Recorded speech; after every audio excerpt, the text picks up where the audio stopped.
Walter Fields is a founding member of the South Orange Maplewood Parents of Students of African Descent Workshop.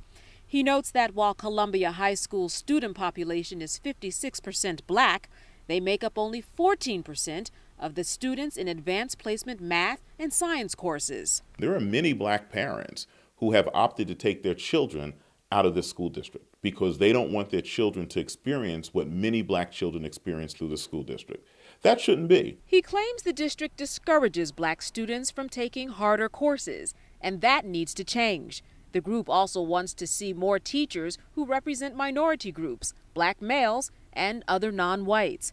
These are disparities that Tom Perrier says the NAACP has been monitoring for years.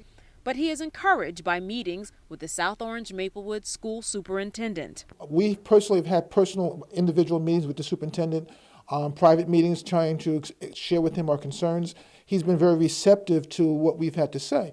The group collected recent data from the U.S. Department of Education's Office for Civil Rights. The March study shows black students are more likely to be suspended, even in preschool.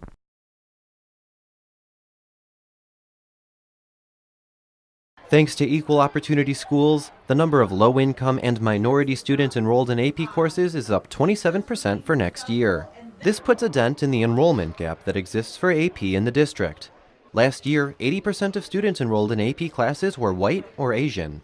EOS was able to enroll 137 more low-income or minority students in AP by reaching out to students, creating one-on-one relationships, and encouraging them to push themselves. Certain groups are more reluctant to enroll in AP classes. Maybe they don't think they belong there. Maybe they don't have parents who are college educated. And so it's a little harder work to get some of the underrepresented students enrolled in the classes. Students are recommended to the program by faculty who see the potential for growth and success through the rigor of advanced classes.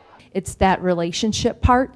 I think these students are ready for the rigor. They know it's relevant, and so it was that connection really to get them there. Beyond encouraging students to challenge themselves, the program is also meant to help with college. Studies show students who have taken AP courses are 10 to 20% more likely to complete college than those who haven't. Those that take and pass an AP exam are 26 to 34% more likely to graduate. For Naperville News 17, I'm Blaine Irwin.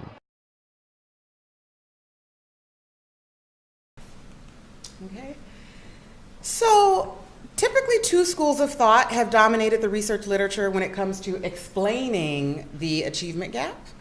Culturalists argue that black students are less likely to possess the personal traits that contribute to academic success, such as effort and perseverance, and they're more likely to surrender to negative peer pressure from peers who don't value education.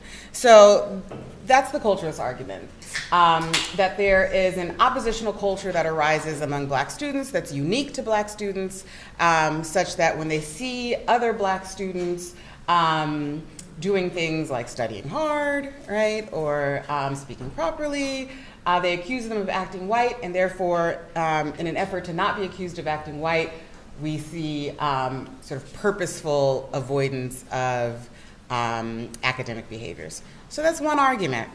Structuralists, on the other hand, tend to point to institutional barriers that differently disadvantage black children, and those include the continuing racial segregation, racialized tracking within schools, bias in the implementation of disciplinary policies and procedures, and other within-school structural issues that negatively affect blacks disproportionately.